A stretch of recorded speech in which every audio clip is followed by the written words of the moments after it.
Hello and welcome to another edition of Foreign Dispatches. I'm Teniola Shoboale. On the program this week, we continue with our focus on the conflict in Ukraine as the besieged city of Mariupol is left devastated and medical workers struggle to care for those left behind. Mariupol is the worst hit area of Ukraine, facing almost constant shelling. Ukrainian authorities say about 90% of buildings in the city have been damaged or destroyed. The city is strategically important because taking it would enable Russia to create a land corridor between areas controlled by pro-Russian separatists. This drone footage shows the utter devastation wrought by the Russian assault on the southeastern Ukrainian city of Mariupol. The port city has been encircled by Russian forces and has been the scene of some of the fiercest bombardment of the conflict after Russia sent thousands of troops into Ukraine. The residents have no food, water, or electricity. The situation in Mariupol is very difficult. We have no access in Mariupol. And when we talk about humanitarian access, it's not about only about evacuation, but it's also about logistics. It's also about to bring relief. Food. As you know, hundreds of thousands are stuck without electricity, water, and unfortunately the possibility to provide them the support that they need. The United Nations Secretary General says the bombardment of Mariupol and the war in general is nonsensical. 1 month ago, the Russian Federation launched a massive invasion of the sovereign territory of Ukraine in violation of the UN Charter. It was done after months of building up a military force of overwhelming proportion along the Ukrainian border. Since then, we have seen appalling human suffering and destruction in cities, towns, and villages. Systematic bombardments that terrorize civilians, the shelling of hospitals, schools, apartment buildings, and shelters. And all of it is intensifying, getting more destructive and more unpredictable by the hour. 10 million Ukrainians have been forced from their homes and are on the move. But the war is going nowhere fast. For more than 2 weeks, Mariupol has been encircled by the Russian army and relentlessly bombed, shelled, and attacked. For what? Even if Mariupol falls, Ukraine cannot be conquered city by city, street by street, house by house. The only outcome to all this is more suffering, more destruction, and more horror as far as the eye can see. The Ukrainian people are enduring a living hell, and the reverberations are being felt worldwide with skyrocketing food, energy, and fertilizer prices threatening to spiral into a global hunger crisis. This war is unwinnable. Sooner or later, it will have to move from the battlefield to the peace table, and that is inevitable. The only question is, how many more lives must be lost? How many more bombs must fall? How many Mariupols must be destroyed? How many more Ukrainians and Russians will be killed before everyone realizes that this war has no winners, only losers? Mariupol Council estimates that about 80% of the city's homes have been destroyed, of which almost 30% were beyond repair. We're living in basements. It's a horror. What for? Tell me. What for? What are we guilty of? In whose eyes are we guilty? We have nothing. Everything is destroyed. On Tuesday, officials said at least 3 people died after a psychiatric hospital was hit by a Russian missile. And Ukraine's defense minister accuses Russia of committing genocide in the city. It has been officially established then in 25 days of the full-scale aggression, Kremlin has already killed 150 Ukrainian children, destroyed more than 400 schools and kindergartens, and more than 110 hospitals. Thousands and thousands of civilians were killed. Russia is now committing a real act of genocide against the Ukrainian city of Mariupol. For 3 weeks, 400,000 citizens have been surrounded, without food, water, light, heat, almost without connections, under devastating bombing, artillery and rocket fire. However, Russia denies bombing residential areas or targeting civilians. According to Ukrainian officials, more than 2,000 people have died so far in the city. The city of more than 400,000 has been a key strategic target for the Russian military in its offensive. Mariupol is, as a strategic port, has been protected intentionally, and over the last 8 years, as the war was raging with Russian Federation, Mariupol was very close to the previous contact line with the occupied territories of Donbass. Even if Russians take over and install a puppet mayor and a puppet military administration, they will still have to deal with resistance, and that is why city is not capitulating. Mariupol is kind of a home ground for Azov battalion that has a very high combat resolve and experience that has liberated the city from Russian occupation in 2015. Russia's plan is to take control over the city, to control the port, to link it up to Crimea, and they will not bother too much with providing for the populations. They are likely, for those who would like to evacuate from Mariupol, they will be able to go inside Russia. By seizing the city, Russian President Vladimir Putin could create a corridor between Russia, the Donbass area, and Crimea, and take full control of the Sea of Azov. Amidst the war, the issue of COVID still remains. In Kharkiv's Regional Infectious Diseases Hospital, doctors are battling the choice between leaving critical ill COVID patients connected to oxygen supply in their rooms or moving them to the safety of the bomb shelter, risking their lives. In Kharkiv, Ukraine's second largest city, which has been under Russian attack for weeks, an impossible dilemma is unfolding for Pavlo Nartov, the director of the Regional Infectious Diseases Hospital, to either move critically ill COVID patients to the safety of the bomb shelter in the hospital's basement or leave them connected to the oxygen supply in their rooms. Employees and patients that are able to walk come down here, but most of our patients are on oxygen supply all the time. They can't be cut off oxygen. The ones in critical condition remain in their rooms. If we bring them down here, they will simply die. The Regional Emergency Services said on Wednesday that at least 500 residents of the city have been killed since the start of Russia's invasion on February 24th. A Kharkiv official said on Tuesday that more than 600 buildings have been destroyed, including schools, nurseries and hospitals. Nartov is relieved his hospital has been spared for now, but staff are preparing for the worst, having stocked up on medical supplies before the invasion began. The situation is difficult and tense. As you can see, sick people, covered windows, bombardment going on from morning till night. Thank God, our territory, our hospital, has not been hit yet. The staff are now learning how to use a gas mask in case of a chemical attack. Natalia Titarenko, who works at the hospital, says the building she lives in and the building of her sister had both recently been hit by Russian shells. Suddenly, we heard a sharp noise. My husband said they hit the house. There was a cloud of dust in our apartment, and our neighbors started screaming. I opened the door. It was not damaged. I opened it, and I saw in the yard a smoke curtain, dust, glass smashed everywhere.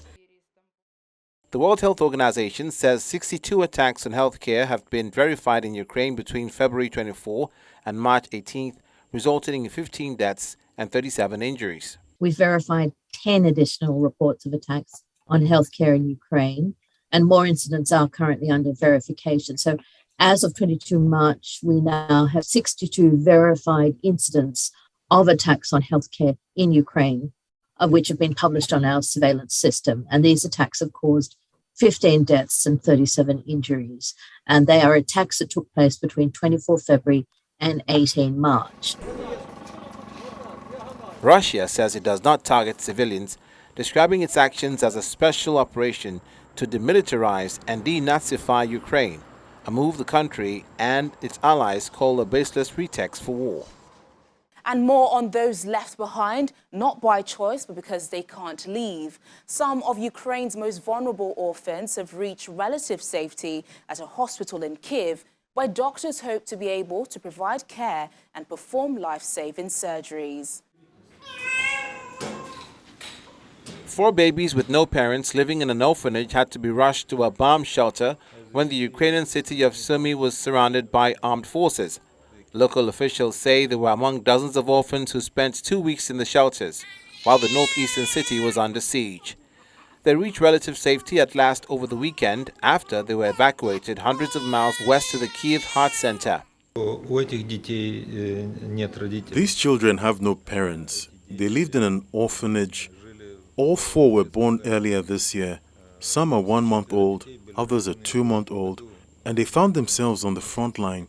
They found themselves in a situation where they needed help, but there was no one to help them because the fighting started.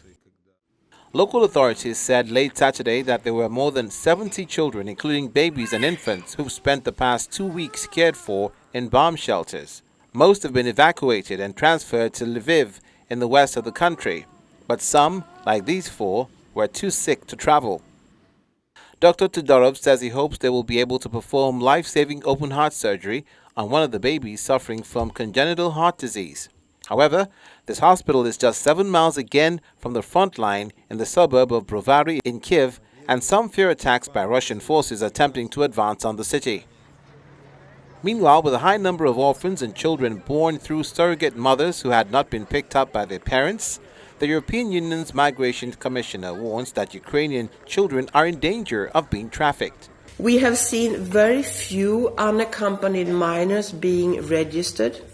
We have seen few reports of trafficking. But I have to tell you that this is really a concern. We know that we have a lot of orphans in Ukraine.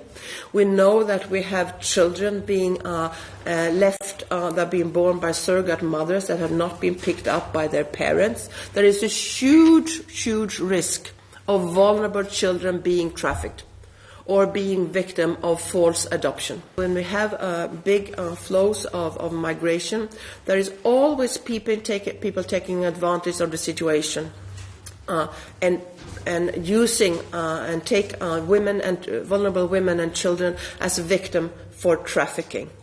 And that's why the European Commission, we have activated our network of anti-trafficking coordinators.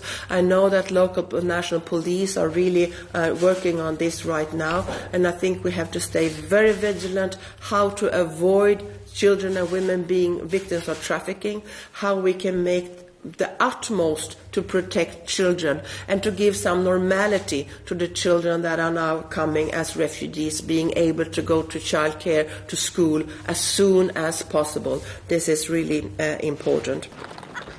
The UN Children's Agency, UNICEF, says at least 1.5 million children have joined the outflow of refugees, facing risks it describes as real and growing. Of that figure, more than 500 unaccompanied children crossed from Ukraine into Romania in a period of 3 weeks. When we return, as millions flee, officials in neighboring countries say mental health is the most often reported medical problem for refugees. More details in a moment. Please stay with us. You're still watching Foreign Dispatches on Channels Television. Since the war in Ukraine began, more than 3 million refugees have fled to neighboring countries. Some have destinations in mind, while others have no plan. But as these displaced citizens navigate different yet equally difficult conditions, doctors at the countries that border Ukraine say there's a common thread. Mental health is the most often reported medical problem. Poland is host to about 61% of more than 3.5 million refugees who have fled war-torn Ukraine into neighboring countries. The World Health Organization reports access to healthcare is severely restricted in Ukraine and an overwhelming number of refugees need immediate medical attention. Mental health is the most often reported medical problem. With the number of refugees now, about half of them, about 500,000, require support for mental health disorders due to the conflict, and about 30,000 with severe mental diseases. Refugees arrive exhausted, in despair and traumatized after a long, difficult and dangerous journey to the Polish border. The millions who have left Ukraine since Russia's invasion began have made their way on foot, by rail, bus or car to neighbouring countries. While fewer have crossed borders over the past week, the scale of the task of providing homes to those seeking safety in the European Union is becoming increasingly apparent, above all in Eastern and Central Europe. So now we've passed the 3.5 million mark in terms of refugees. The overall number is 3.557 million refugees. And this is really another tragic milestone for the people of Ukraine. And it's been achieved in just under 1 month.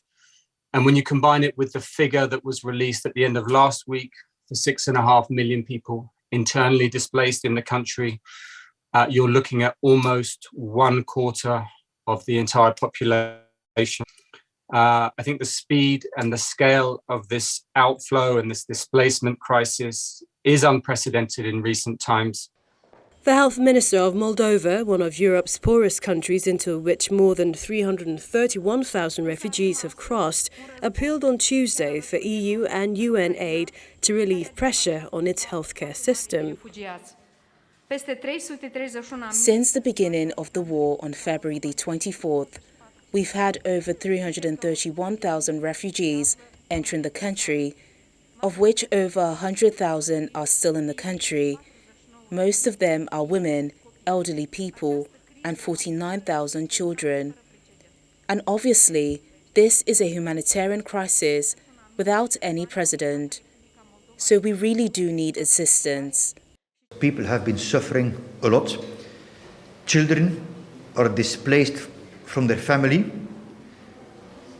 So this is a tremendous mental health stress. In meetings with key donors, including the European Union, I am personally stressing that Moldova needs urgent assistance in tackling this emergency that has added to the burden already caused by more than 2 years of the COVID-19 pandemic.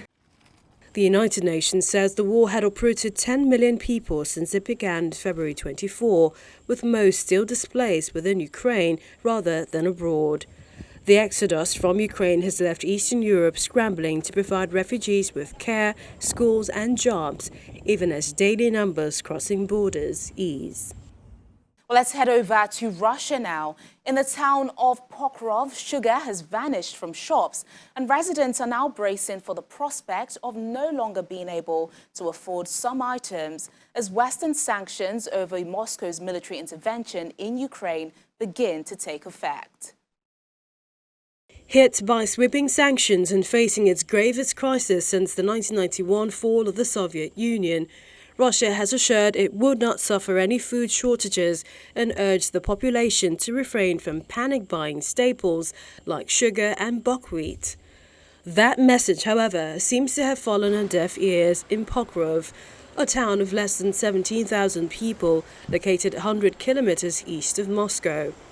Pokrov has gained notoriety for being home to the prison colony holding Alexei Navalny, President Vladimir Putin's fiercest critic. One resident, Svetlana, purchased 10 kilograms of sugar in the city of Vladimir, an hour away, to make sure she could preserve the berries she will collect this summer. Maybe the price of sugar won't go up, but people are afraid. That's probably why everyone is rushing to buy some. In most shops, shelves where sugar once stood were either empty or filled with other items. Signs warned customers they could only purchase a maximum of 5 kilograms of sugar. In another sign of the times, a shuttered McDonald's, just one of the dozens of Western firms that has stopped its operations in Russia. 71-year-old pensioner Antonina says her state pension is enough to cover her basic needs, but she expects to have to change her eating habits. I probably won't be able to buy fruits for some time. What can we do? We will just buy essentials for now. For Larisa, another resident of Pokrov, it's merely the latest setback after many periods of uncertainty. I was born in the Soviet era, then the 1990s, food stamps. We got through it all. So far, life is livable. The main thing is that the war does not escalate. Everything else is besides the point. It's fine not to eat one's fill as long as there is peace. Ukrainian forces have mounted stiff resistance, and the West has imposed sanctions on Russia in an effort to force it to withdraw its forces. In Baltic countries like Estonia, Latvia and Lithuania, Russia's actions in Ukraine has some worried they could be in the Kremlin's side. As a result, hundreds of women in Estonia have joined a paramilitary defense group in the weeks following the Russian invasion of Ukraine. These women in rural Estonia are learning to fight. They are the newest recruits to a state-run paramilitary defense group. And for many of them, the war in Ukraine is top on their minds. My feelings are that if I'm needed, if I need to actually fight, I will fight. I mean, as ridiculous as it sounds, you know, this 2022, but of course I do think about my children, and they wouldn't want me to get in the harm's way or anything. But at the same time, I think it pays to be ready. 500 new applicants have signed up since the start of the conflict.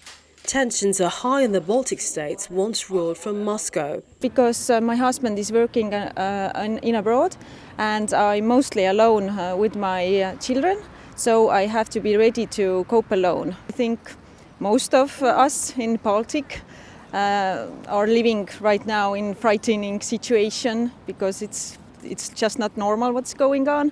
And we have to prepare, I think. I just can't sit and wait to see if something happens.